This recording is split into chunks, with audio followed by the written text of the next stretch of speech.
your food stamps and all that, or whatever they call. I don't even know these programs because I'm not in it, but they're gonna give you all that kind of stuff too. But to get high ultimately is what happens. Let's just be honest. Whenever you have a bunch of people, especially I wouldn't even say lower income people, but this is what they're doing with a lot of the money they're using it to get high. Let's just be honest. Wants to change that. But no more anything goes without accountability. No more handouts without accountability. So in order to get resources from our city, you will need to be in a substance use disorder program and consistently seeking treatment. Right now. Yeah. So you know how like the stimulus package was going out and everybody was getting that high. You got your stimulus? Yeah, I got my stimulus. Oh, I'm about to buy some J's. I'm about to buy the 50-inch screen TVs. Oh, this stimulus money is crazy. Some people buying Lambos. Some people buying mansions with their stimulus money. We all just don't know what happened to some of them. These people, as she is saying, the joyride needs to come to an end. No more of this free money without actually tracking. None of y'all not actually doing anything. You need to be on a process to get clean, to contribute to society. We are not going to pay you to get high. Like, that's crazy. Like, what do the rest of us need to go to work for and contribute to a lot of these things that help build society? If they can just pay to get high and sleep outside, I'm going to be honest with y'all. I'm this close to wanting to sleep outside because mom's almost kicked me out the other night. She like I was making too much noise on my live stream. She almost kicked me out. I said, Mom, just my basement. It's my basement. All right. So I'm just going to be honest with you. I think she owned or something. Some of the people who get cash help from the county admit they are drug addicts. About 20% of individuals who receive county assistance have self-declared that they have a substance use disorder. Listen, this is important. About 20% have declared that they get or that they have a drug problem. I'm going to be honest with you. That number is very low. That number is extremely low. I personally believe it is way higher than 20%. So I'm so glad you have the courage to have these conversations, because what happens a lot of times, people get stuck in this fantasy talk of what they believe to be true. But what you're doing is digging into the details. So I'm from the Bay Area. Let me quickly break it down. If black men, and mind you, I don't even bring women into this. If black men really wanted this stuff to be different, when Jimmy Carter passed his Welfare Reform Act in 1979, putting a black man in the home, yes, I said it, that was his actual policy. Black men should have backed that. The problem is, in this age after Obama, this is the first time we're getting more and more and more black men who are actually reading bills and reading policy. If I tell you that Jimmy Carter passed more policy for black folks than you realize, you'd be like, oh, man, he on some bull. But let me give you the most famous one, the 1979 welfare. It took the one parent in the home and said, in order to get a check, 2 parents. Ain't that what a lot of black men wanted? And it went for 3.5 years. But guess what? Black men love TV, and the TV said Jimmy Carter was terrible. And without any evidence, they voted Reagan in, and Reagan put it back to a one parent. Him and a woman named Margaret Hessler. Notice I'm dropping names. I ain't just giving a speech on Fantasy Talk. So as we come today, people don't realize Mitch McConnell passed a whole law under Trump's presidency while he was in Congress to be kind to the fentanyl people, to be understanding to the meth folks. That's an actual policy. That ain't me making it up, just trying to be heard by Aaron. That's an actual policy. They didn't do that for the crack cocaine people. When Ronald Reagan was doing Air America, another policy. So I'm going to end by saying this, and I get a microphone back to you. In San Francisco specifically, ever since Ms. Breedlove came through, she's been trying not to be an a-hole. She's been trying.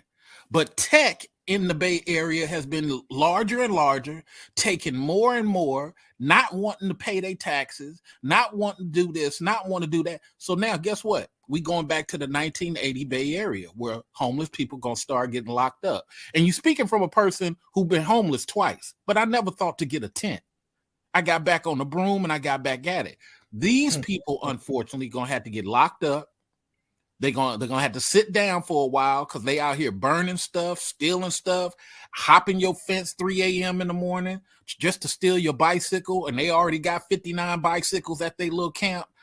It's gonna have to stop. So when you start seeing people be heartless toward the homeless, think about this Aaron live stream and say, hey, we had to do something because you can't keep it going the way it's going. Yeah, I think ultimately I don't agree with a lot of stuff that Ms. Breed has done. Under her leadership we've had a really, really difficult time, but I do think this is a step in the right direction as far as becoming that, when we say a-hole. You know how like when men say things, they're assertive and that's very masculine. We applaud it, but when a woman says something, she's more like, I don't know the exact word to use, but she's not appreciated the same way for saying the exact same thing a man would do, right? So ultimately, this is one of the better things I see her trying to push towards, because realistically, right, most of these kids that come from these underserved communities, right, and I don't even care about it racially, their parents are drug addicts. They're on drugs.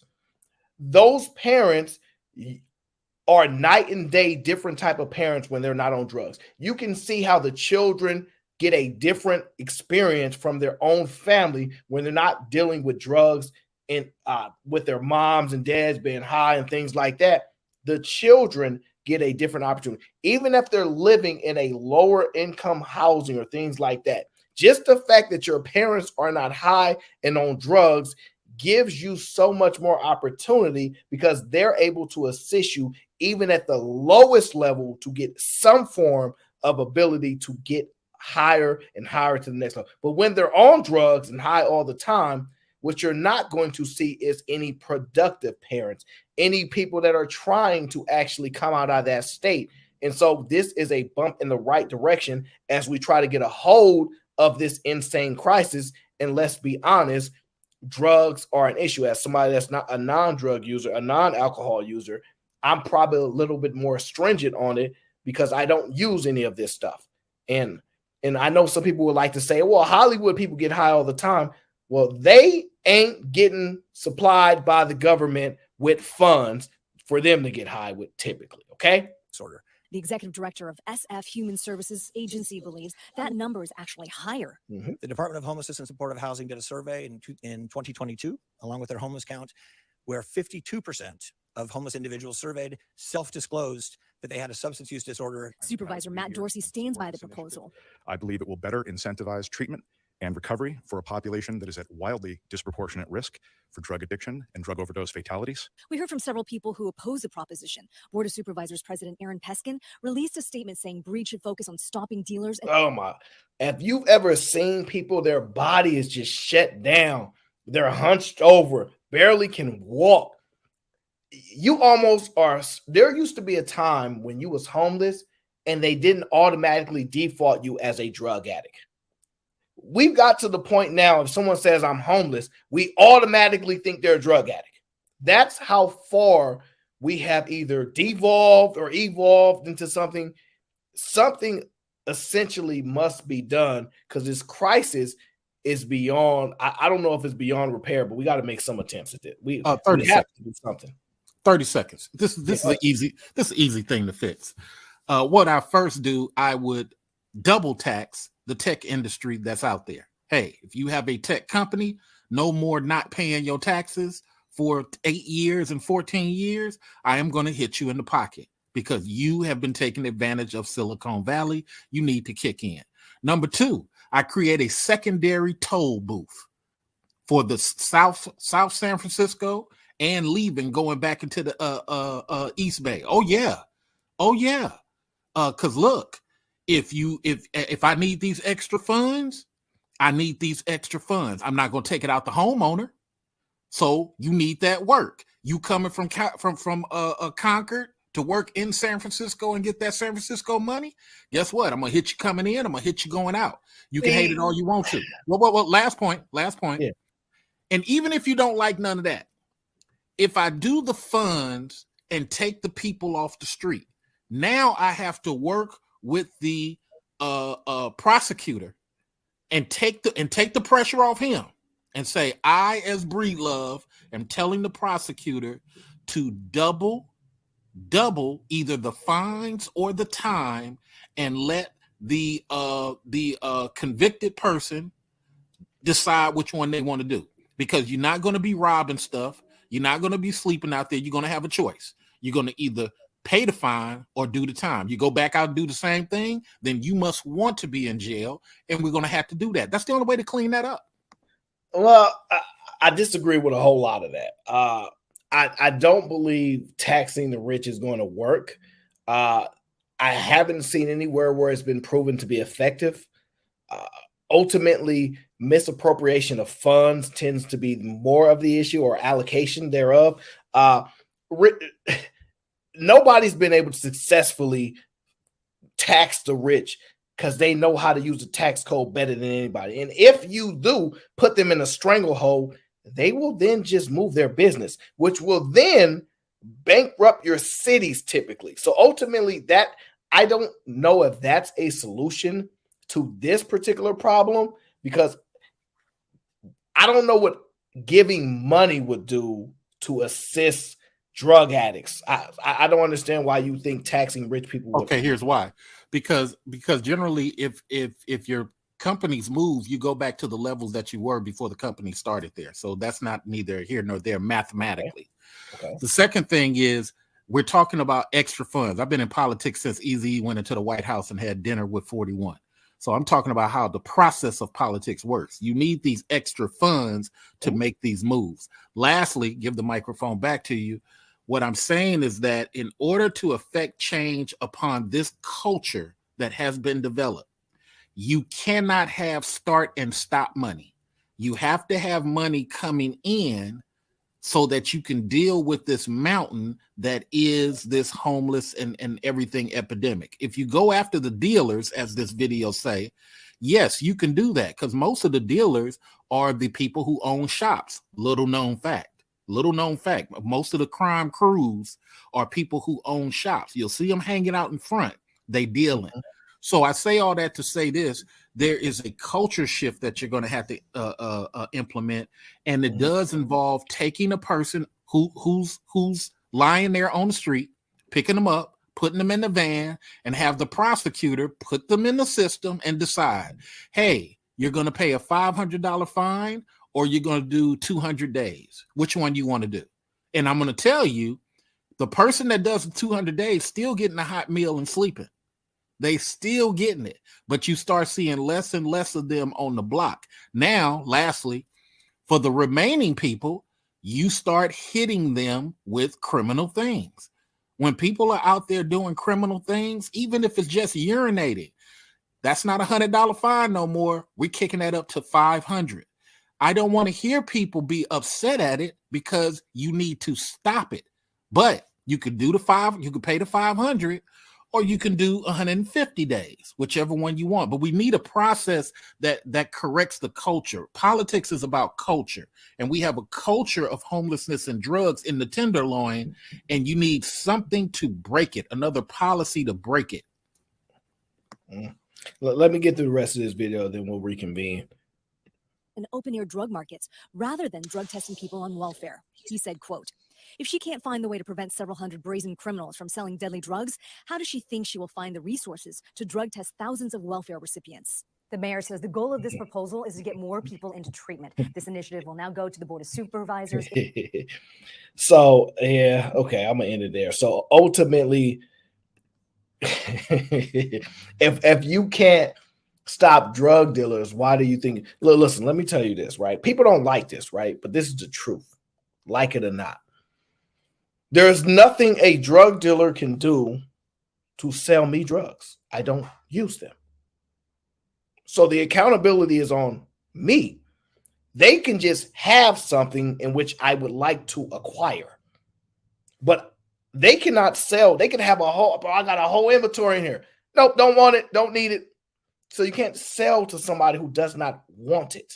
So ultimately, I don't see the drug dealers as the problem. I see the drug users as a problem. And this is going to piss some people off, because give you the example, right? if I walk into a store and they have 1,000 purses for sale, I don't want any purses. I'm not buying any purses. Nothing that salesperson can come there and say to me, oh, by the way, you buy this purse. No. The drug people want to use it. The drug dealers only exist because they have an audience. Now, this can get ugly because I understand the science of it. When you're addicted to something, that's a very difficult thing for you to fight off. And most people never do. Most people be on drugs, they own drugs forever. Some form of it, right? So if you used to be on heroin, used to be on a heavy drug, you might come down to a low level and you might just try to smoke weed to fix the habit. You might, but realistically, most people never, ever make it through, in my opinion. MC says, even though I think voting is fake and gray, to affect real change only happens at the local level. Weed is legal in 20 states. Yeah, I mean, I don't use that either, so it would have no effect on me at all. So, I totally get what you're saying and what some people in the audience stand, especially people in the chat. You don't understand how this political process works. I get it. But let me put it down in a street level. In order for you to change anything, you have to create a competing thing. Otherwise, it just organically keeps going. So to Aaron's credit, he's saying, hey, the drug user. Okay, let's remove the drug user. The problem with that is people still end up getting hooked because the party scene creates 25% of your drug people through spiking drinks, slipping people stuff. Some of your friends will sit up here and get you addicted to stuff. Ha ha ha, that's heroin. So let's not even call it 25, 20%, 2 out of 10 of those people are still going to be back out in the tenderloin like that. My point is, you're going to have to do something real uncomfortable. You're going to have to go to that darn prosecutor's office, and you're going to have to stand there and shake his hand and say, yeah, let's drill him. And it's going to have to be known that if you sit out here and do X, here's what happened. For the dope dealer, all we need to do is pop maybe 20 of them. And then the word's going to get around. Hey, they serious over here. You do a little bit of blah, blah, blah. You get an instant 3-5 years. Lastly, retail thefts. Why is that only a couple of weeks in jail? Why do you do longer for driving on a suspended license than you do for walking to a Walgreens and stealing something? Why do you do a year plus for not having no insurance? Why is that? Because the prosecutor goes after money crimes. What I'll do is flip it and say, hey, you doing retail thefts? You doing 3 years minimum off rip. And I'm letting it be known publicly, and I'm going to stand on it. Not because I want to hurt people, because I want to change culture and get everybody aware. Hey, you better not go to San Francisco and do X. They giving out time. Well, I see you've been alive a little bit longer than me, so you've experienced things I haven't experienced. You have some insight on things that I don't have a lot of insight on. I will say this. I don't think necessarily harsher penalties may be worth it. I think the reason why they don't do a lot of time is, from what I've noticed, is there's a political cycle. So, for example, if you're running for district attorney, things like that, you may say, oh, we over-criminalized somebody in this area. We had a bunch of people locked up for violent list crimes. They weren't even violent.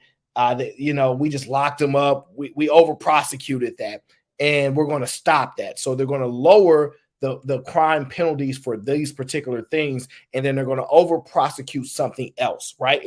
I call it the political, I would call seesaw. It's up and down. Once that happens, everything goes bad, right?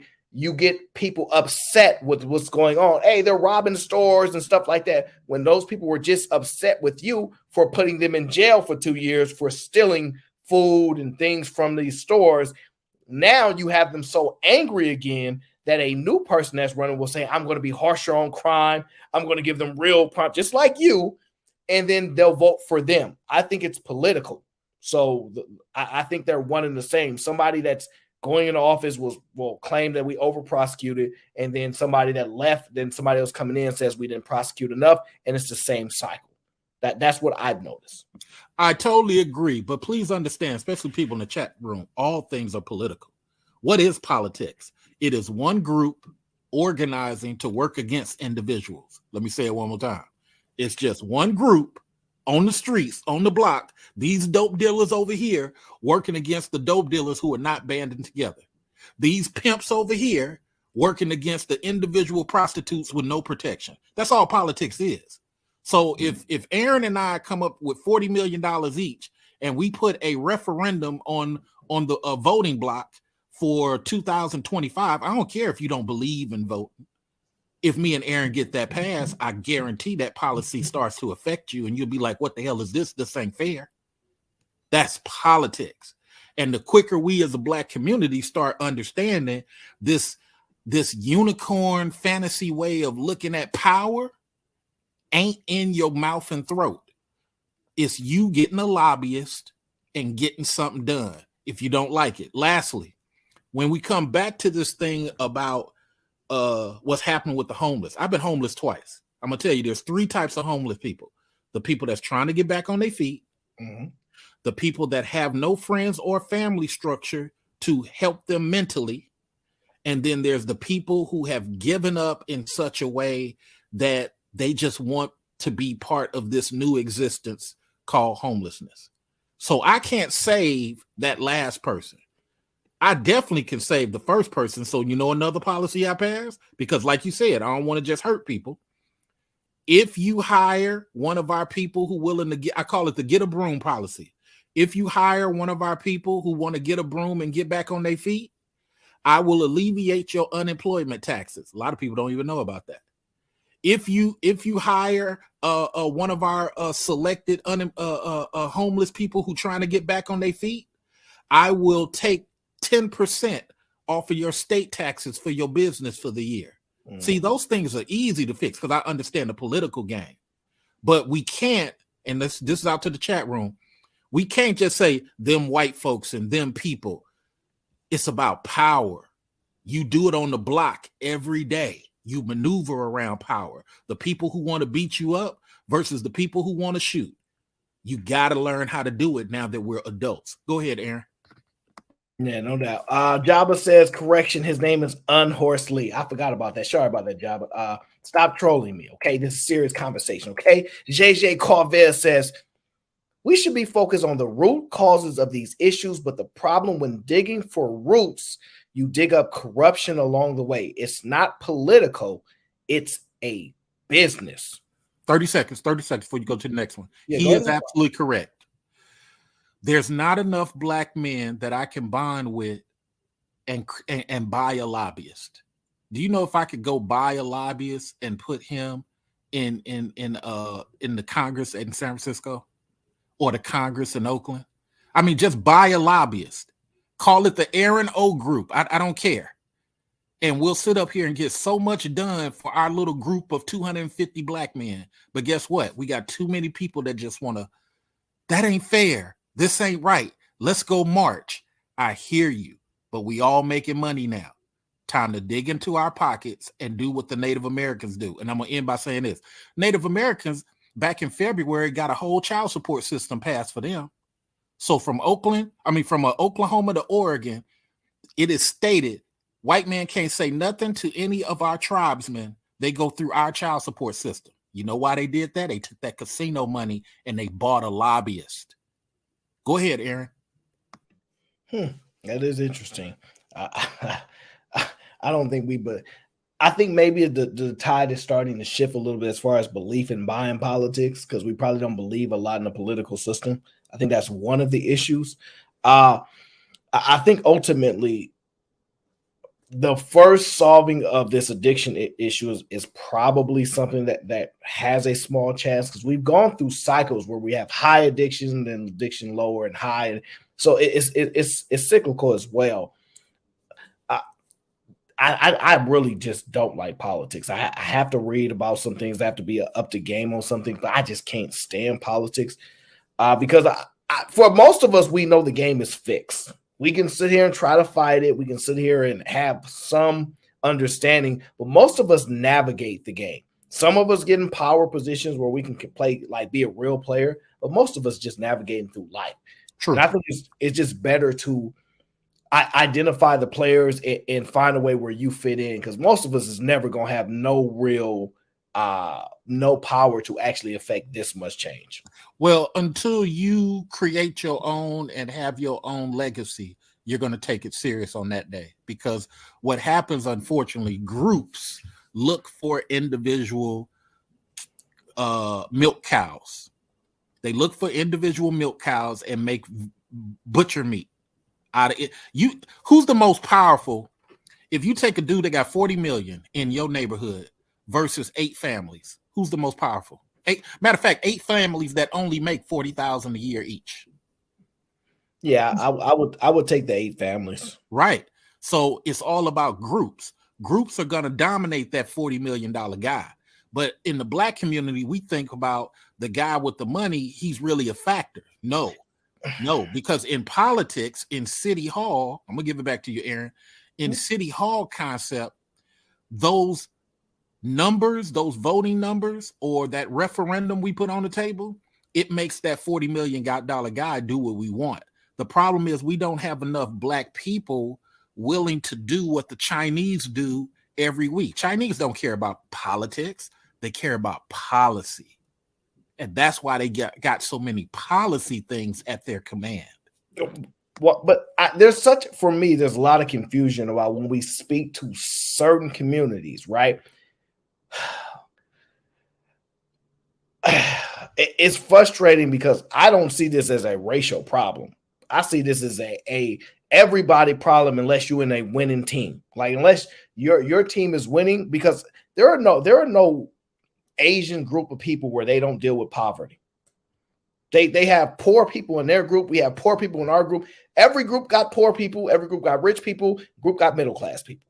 I don't know what the ultimate goal of distinguishing what Asian groups do in comparison to what Black groups do. Well, why is that a comparison? Because respectfully, you're on the basketball court not recognizing that you don't have 4 other players. You're the only one without 4 other players. Everybody else looks like they're human and they're just playing basketball. But no, people have had a conversation before they even came to the court about how they're going to make this basketball game on today work.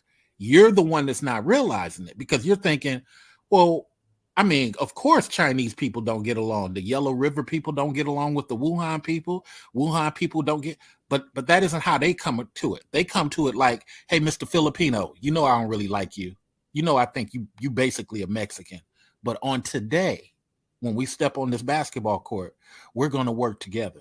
And in return, we're going to get half of the winnings, and we'll give you Filipinos 40% of the winnings. The other little 10% of the winnings is for the Black people we've hired to help us as we play this game. What are they winning? Ultimately, like, what is it that they have that we want, or I don't understand that part. Okay, so number one is imagery.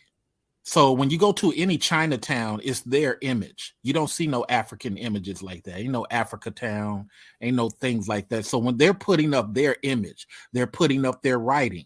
They're changing some of your streets and having your streets have additional verbiage in their language. They're making sure that their identity and image is prevalent for their children as they come of age. Africans are not doing that. African Americans are not doing that. Second thing is, let's take it to the Latins. Latins are making sure that they get contracts, city hall contracts, government contracts. You'll sit here, have a trade certification and the whole deal. Yet the person who got the contract is sitting up here hiring their people. I call it flag loyalty. They're hiring their people, not because the people are more skilled than Aaron, because they have a vested interest.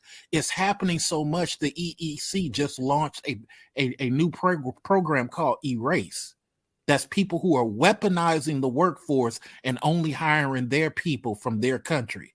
See, you're not recognizing respectfully that this is going on. But this is what these people are doing while they're smiling. These people are forming like Voltron. I don't hate them for it. We're the only ones said, you know, I'm just trying to be me. I'm just trying to live. And they said, oh, yeah, we need to take his position. We need to get him out of here. We need to get him fired. Last point. Over at one of the hospitals, sister been working there 20 years. Filipino man comes and tells her, hey, you got to get a certification.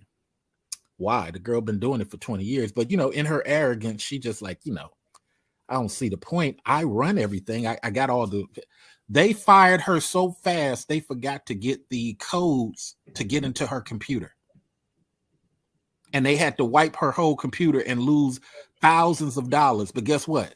He wanted to bring his Filipino people in. And now they up in there in San Leandro. So I say all that to say that we want it to not be like that.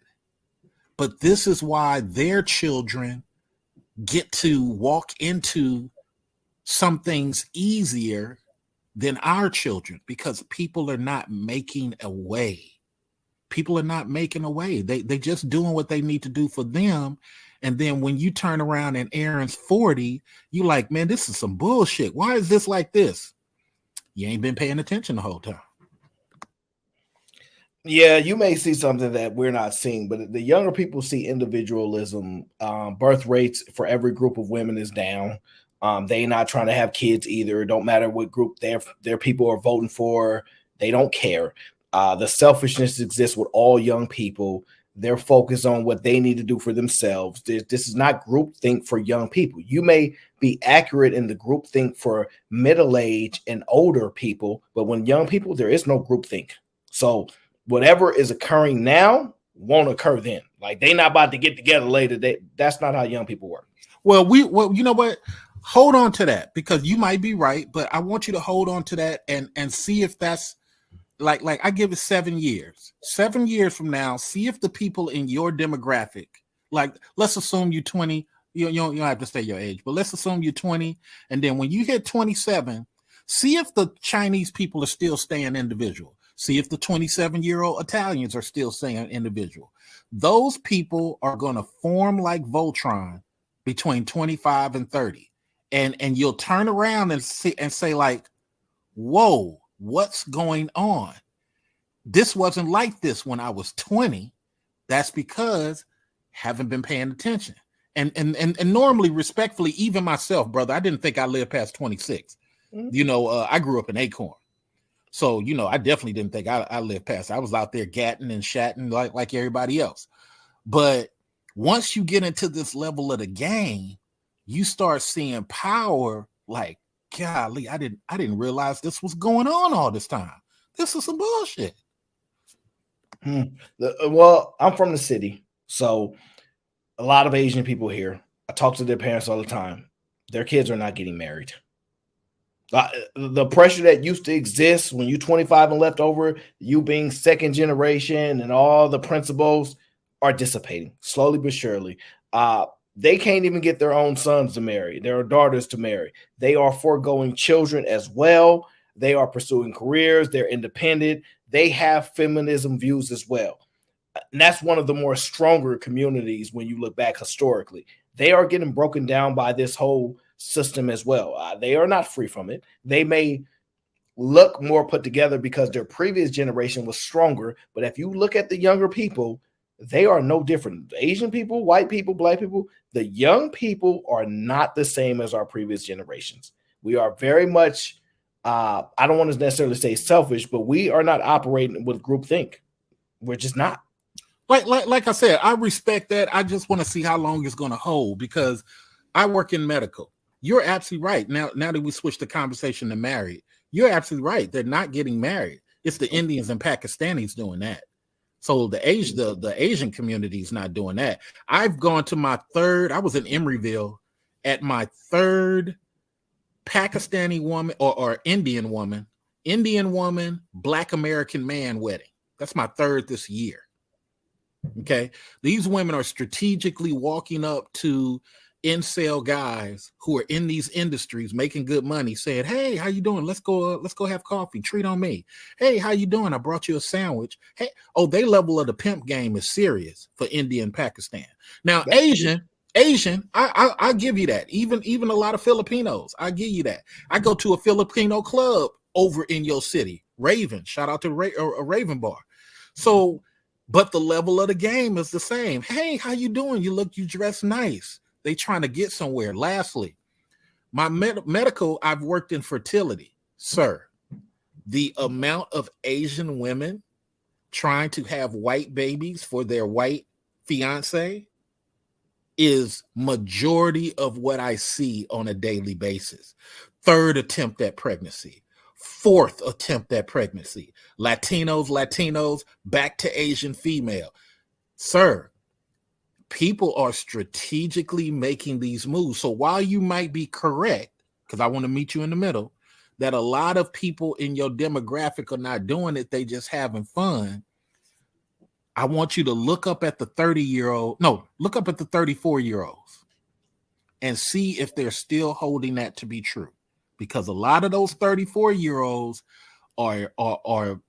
they are falling to family pressure. They are sitting up here, if not getting with another Asian, they're getting with that white guy. The Asian guy's getting with the white woman. The Asian guy's getting with the occasional black chick.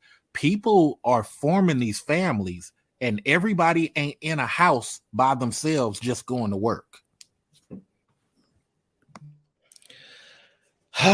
Well, we're gonna be watching this cycle because I do agree at the middle and upper people. Yes, they are definitely more together. I just talked to somebody, they've been married for 30 years. Talked to them today. And yes, but the 30 years, if you find somebody that's been married for 30 years that would be 50 or 60, your mind will be blown. Like, no, like most of these people have already been married for a long time out the game. Younger people are not utilizing that vehicle of marriage the same anymore. So that's one dynamic, right? Women don't look at their men as leaders anymore. Women are actually ascending when you start to really dive deep. The younger women in specific, when you dive deep and see that they're starting to out earn men their age in their groups, you're going to see a nice, huge change. And that's not going to change, at least for a good amount of years. So I still see that dynamic being problematic for a lot of women because they don't know how to operate in the environment in which the majority of women are out earning the men. They are going to be so lost. They already frustrated to the point they're like, I'll just be single. So watching them navigate dealing with men that they're out earning, even substantially or whatever the case is, because women that are starting to make money are saying, I'm looking for a particular type of man, and I don't want his money to determine his character and this, and that. And all of these things are becoming problematic, especially over time. So I agree with you on the political aspect for older people, but I don't see politically savvy for younger people. I don't see you being able to put that in their minds. They just don't operate like that. Young people, Gen Z in particular, are not thinking like that, not moving like that, don't operate like that. And I don't think they ever actually will, even as they get older, because society is not gearing them to operate that way. So it's going to be interesting to watch play out. But as we stay more focused on the welfare aspect, do you believe slowly getting rid of or regulating these benefits closer will actually be a positive to society? So I am from the hood, love the hood, foundational brother. But some things I say are very conservative. I am a Edmund Burke conservative. Edmund Burke is the one who created conservatism. I do not believe in racist Republicans. And with that said, most of these policies are Reagan policies. So virtually everything I hate, Reagan created. Afghanistan issue, Reagan. War on drugs, Reagan. Divorce, 80%, no fault divorce, Reagan.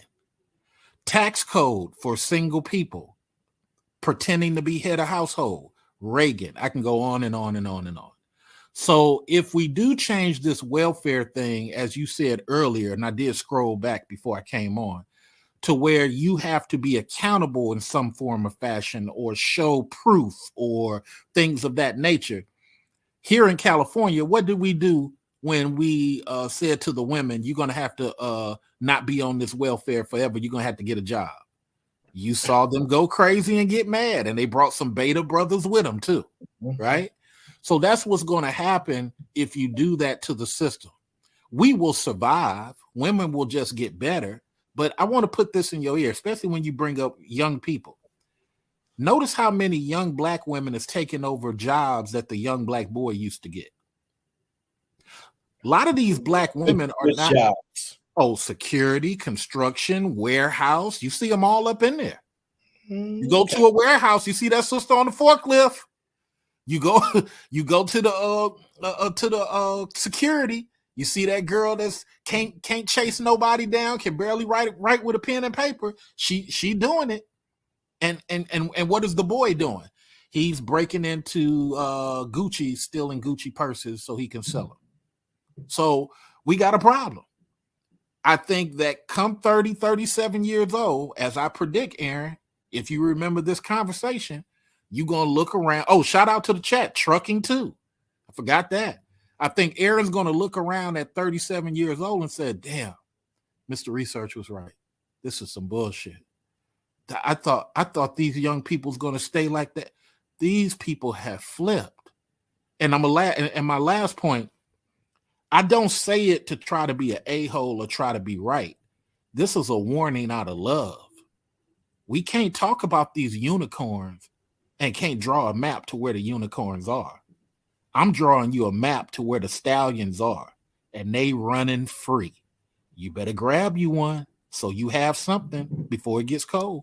So the thing you highlight is that you're seeing a lot of black women. Now, you're not overly familiar with me, but I'm not someone that's heavily hung up on race, right? It's not, I know it exists. I know there's groups, I know there's perspectives, but I'm not somebody that's heavily hung up on it. I do know that the black women, black men thing and all that type of stuff, but I don't give a damn what race a woman is for me. Don't matter. Wouldn't matter to me. Other things are way more important to me. But I understand the group think and group impact and all that other aspect, right? So I'm not limited. But when you say women are taking these jobs that black men used to take, what are you saying by that? Like, are you saying that that's going to cause animosity? Are you saying that that's going to cause relationship issues? Why are you highlighting that black women are getting jobs that black men used to get? Because I'm talking power and economics. I'm not talking social and dating. I'm talking power and economics. If the black boy doesn't have the ability to leave high school like he used to in the days of the Union and go straight into a factory job making 60 and 70, what happens when that black boy right now graduates Oakland High?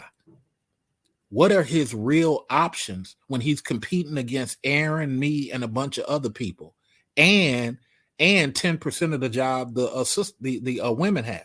The Pakistani, let's take it off of black, because the reason I bring up black is because this country runs off of skin politics, whether you like it or not. The Russian guy can come here tomorrow and just blend in the whiteness.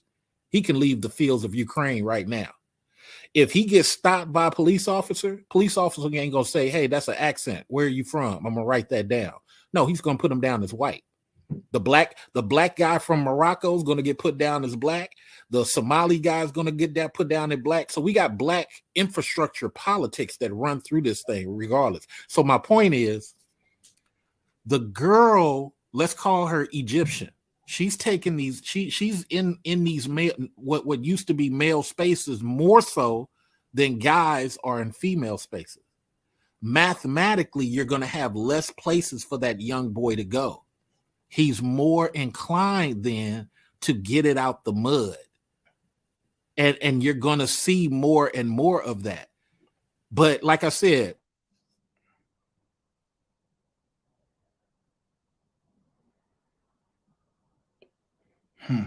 I don't know if he knows he muted himself.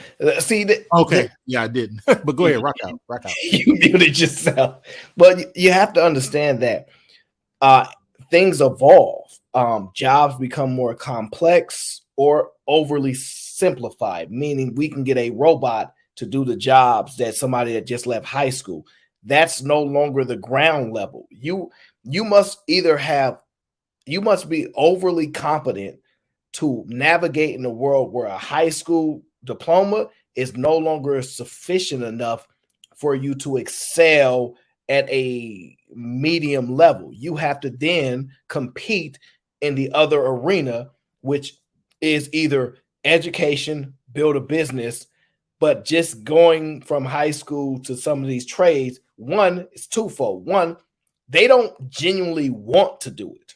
They don't want the physical labor jobs because they saw their grandparents' hands all crunched together. They saw their grandmother might divorce them, take his pension. So they don't actually want those jobs. And a lot of the times they don't even know that they can get those jobs. That's part is true as well. But the real money is being really, really made because if you're women, the market is saying this is where the real money is. And a lot of guys are saying, all right, we have information. YouTube is out there. There's a lot more intelligent brothers. There's people that are able to express to us that, we getting played. We could make some money, but we make a little bit more money. We get our money away. It's a cycle. I got to work 70, 80, 90 hours. I can't enjoy my life. And so they don't like the way the game is played. So one thing men will do is quit or barely participate. And a lot of men are just quitting at high rates. They're not even participating in society at a lot. They're like, I'm cool. I'm good. I don't even want to do it. And so I don't know how we're not about to bring back no programs for high school graduates. Do you see that happening? Is that what you're trying to highlight? Because well, I guarantee it's going to happen for certain demographic that's not urban. Certain demographic, because what they do, and again, this is politics. What they do is they take public funds, your dollars, your FICA dollars and my FICA dollars, and then they appropriate where that goes. If you, I, and the urban Asian person and the urban Latin person are not fighting for our zip code to get those dollars, then those dollars get scooped up as just sitting there, and they go get put in Piedmont or Nob Hill, where people are fighting for it. So I just think that sometimes these things are a wait and see process, especially for younger people, because I've been alive long enough, 46, to recognize that it's always people who are like, man, it's some bullshit. It's been going on for a long time. The only reason I know is because when I was over in Acorn, I used to chop it up with this OG who had a house. He was 24 years old with a full-blown, beautiful mini mansion house. And he used to give me so much City Hall game.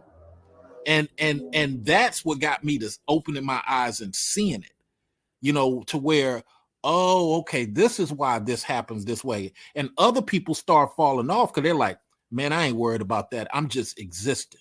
I'm just living. And that's cool until you hit 35 or 34, 36. Now the system is at your door fucking with you. And now you like, this shit ain't fair. You might have a point, because at some point reality does hit you that you need to make a shift.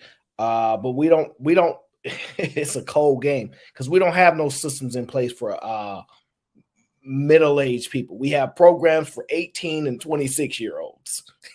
Those are the programs they're willing to develop. Once you get 30, they don't really tell you, hey, you can get in this program, we can transition you to another. They don't have no support there, right? So you kind of get stuck with either you find a way and you excel, or you just blend in with the rest of society and just mediocrely pass through. And that's what I've been noticing a lot. But I don't see young people wanting to get in those jobs. Young people are hybrid now. They want more control over their lives. So they're going to be doing a whole lot of these Uber Eats delivery jobs with another job and another. They were going to do 3 different jobs to generate money, but they're trying different things now. So and ain't nothing wrong with that. But once again, how sustainable is it? I did 1 year of business school. And it ain't nothing but dope dealing at the end of the day, darn business school. But I did one year of business school. And the first thing they teach you is new money means nothing. That 3 to 5 year money is an illusion, because it's like a mixtape. Yeah, I can get you a million, but you won't have that million come year number 3, year number 7. You gotta make sure whatever move you make is sustainable. So the concept of young people making the moves they make, ain't nothing wrong with that. But please understand, net neutrality has passed 2 years ago. If they want to start charging you for this internet, what you gonna do? You guys are individuals, you're not married. If they pass another bill to say, hey, we're going to give tax breaks to married people and we're going to time and 3/4 to single people, y'all not together. What you going to do? You're going to either passport out of here or you're going to deal with it. So please understand, whatever's rocking now is cool, but please not pretend that they ain't going to hit nobody with nothing. And I'm going to use this as some great evidence, Aaron. Watch this uppercut. Watch out for this uppercut. Why do we have a policy that forces bartenders and waitresses not allowed to make minimum wage? If what I'm saying ain't true, why is there a policy that to this day, done in 1985, a waiter and a waitress are not allowed to make minimum wage? Because this country is a jealous country, and they will attack and go after anybody that ain't protecting themselves, young people included.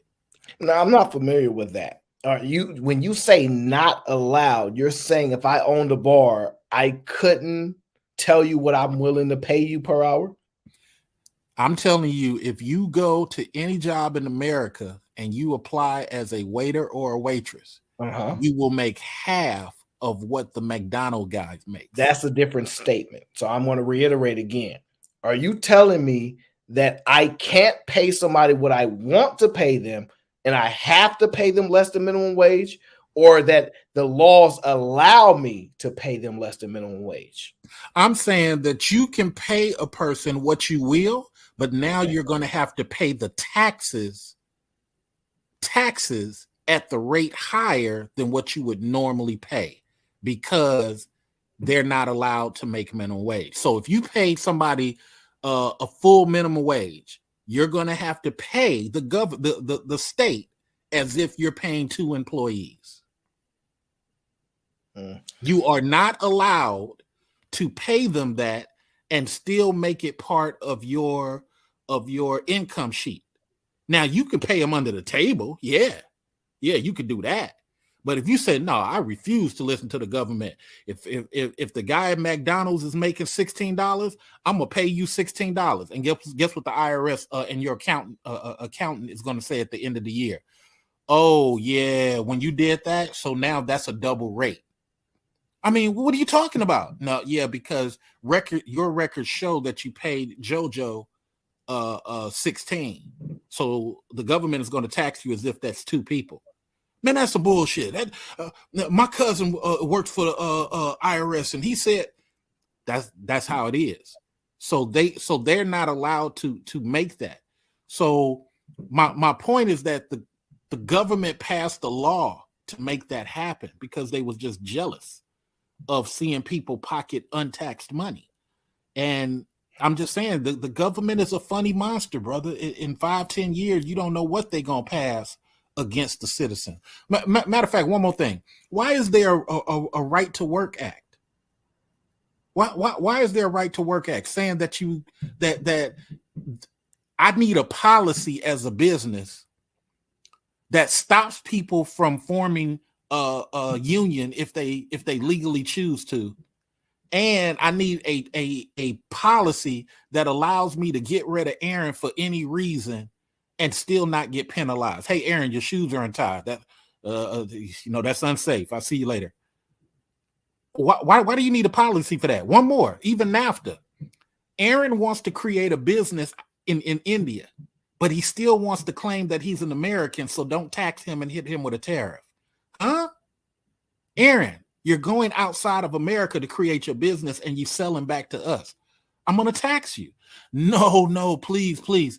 Give me a policy called NAFTA, created by Reagan and put on steroids by Clinton, and allow me for just 4 years to get my business started overseas and sell back to y'all without hit. Now, Canada get taxed and, Mexico gets taxed, but me, I'm an American, but you don't have no American employees. Yeah, but I need this policy. And then that policy turns into 16 years of not being taxed, but selling back to America. These are the things that are going on under our nose when we're just walking through the world like la-di-da. Yeah, I mean, let me let you get back to your video, man. I'm glad to spend time with you. You seem like a well thought out brother, man. I'm gonna chop it up again with you. I gotta go do a conservative and liberal thing, debate thing. But oh, cool. Yeah. Because I'm a conservative, and but I'm an Edmund Burke conservative. I'm not a Reaganite. But we gonna chop it up again, man. And to the chat room, I'm not trying to insult nobody. These are different ways of thinking. If you don't get no different ways of thinking, then everything's just going to be an echo chamber. It doesn't mean I'm right, but once you start researching some of the things I say, your opinions will start to fade away. Much love, Aaron. We'll catch you again, brother. All right, brother. Appreciate you. He got some real interesting takes there. I don't know, man. I'm not. I don't know about this. I think ultimately the problem exists. This is probably what I'm looking at. The reason why we have to be harsher, and people are not going to like it, on policies that give benefits to lower income people is that the people that we say need the most help or that are bringing down the community tends to be those people. I'm not saying that's right or true. I'm saying those are the people that tend to be highlighted, right? You wouldn't say somebody that's living middle class, not getting government benefits is bringing down the community. You would say these people are in this environment. They are producing children. Those children are clearly becoming, because of their environment, they're leaning or having a tendency to commit crimes, whether for fun or for goods, etc. You don't tend to say the middle class families are the issue per se, even if they are. Visually, we see it as the lower class people are the issue. And I'm not saying that's right. I'm saying in order to fix that, right, in order to alleviate that, you need to give people an ability to evolve and to elevate from the lower class, which you can, which ultimately, in my humble opinion, I think you should be one of two things: upper class or poor. I think being middle class is dumb. And for anybody that's there, you need to exercise your ability to move fastly to get out of the middle class as soon as you absolutely can, because you are the one you're the horse that America literally rides for everything. People don't actually think about this, but I want you to realize this. The majority of Americans are the middle class. They are our biggest population. The poor communities are a minority population. The wealthy community is a minority population. Our majority population is middle class. They are the ones that have the worst outcome for two reasons. One, mentality, and two, they don't get no benefits. Now, there are no programs to support the middle class. They say they are, but most people are stuck unless they develop their own way out. When you are poor, they give you programs, they give you assistance, they give you pathways to move up. Now, they don't want you to move up to the upper class, but they want you to move from the lower class to the middle class so that they then can benefit off of you the most, right? And middle class people have this mentality that I just don't want to be poor no more. I ain't got to be rich, but I don't want to be poor no more. So I'm going to do just enough to where I ain't poor, but not enough to where I'm rich. Meaning you're going to do just enough to not qualify for any benefits that will allow your children to go to college without having certain support. And you're going to do not enough in order to excel. Middle class, the goal is to not stay there. So if you are in the middle class, please make it your life's goal to get to the upper class or go back to the lower class. Don't let them trick you with a life in which you think is better because you are not on welfare or programs. You're the actual one that they're taxing the most. And you're going to sit here and cry and say, well, how come these rich people don't pay their fair share of taxes? Because they're going to tax you.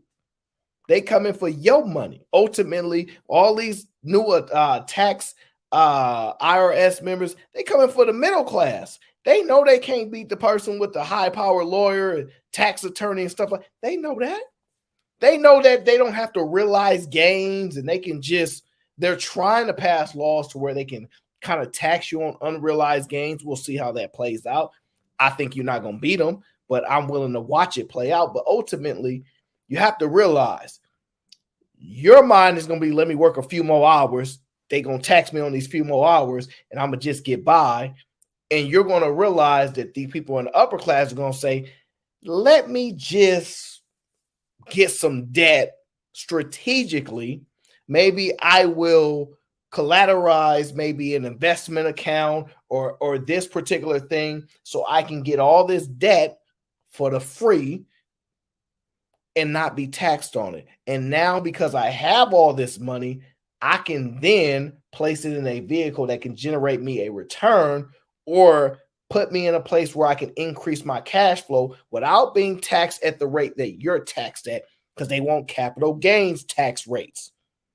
That's what they want. They don't want the tax rates for labor. And ultimately, if you're in the middle class, you're normally generating one form of income, and that is one of the most heavily taxed income. You got to get to a point where you're getting capital gain tax rates and things like that. At some point, you have to strategize, say, I'm getting out of this middle class because I've been tricked.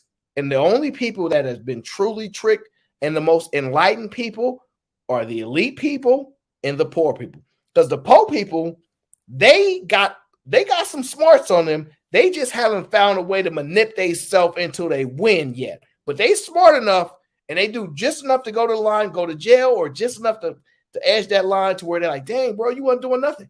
And then I came up. And the middle class are afraid. Listen, let me just try this. Middle class people are afraid to break the rules. See, the rich, they gonna say, I'll pay my taxes when I want. This is why you keep seeing them say, I don't owe you that much in taxes. I'll pay you. We gonna negotiate. Middle class people are terrified to negotiate. They terrified to go to jail. Poor people like, I ain't tripping. I ain't got nothing anyway. I'm gonna take this risk. And rich people gonna play the game because they in win mode. Middle class is the game that they give you to trick you and keep you there because you the horse that they want to utilize to play their game. Remember, this is a game. This is a game, and we here to play to win. All right. So to me, this was a good show. I didn't want to have too much of a long show. I got to eat and all that good stuff. So shout out to everybody that supported the show. I hope y'all enjoyed the back and forth, the thoughts, things like that. We will approach these conversations again, as you all know, because it is controversial, some things. And I want to see these welfare laws, requirements start to take more hold, because I think just pushing people and trying to put them in a new direction starts to impact change, right? And with that, I bid you guys good night. I appreciate you guys for tuning in to the Aaron O Show. We're going to see you on the next one. Until then,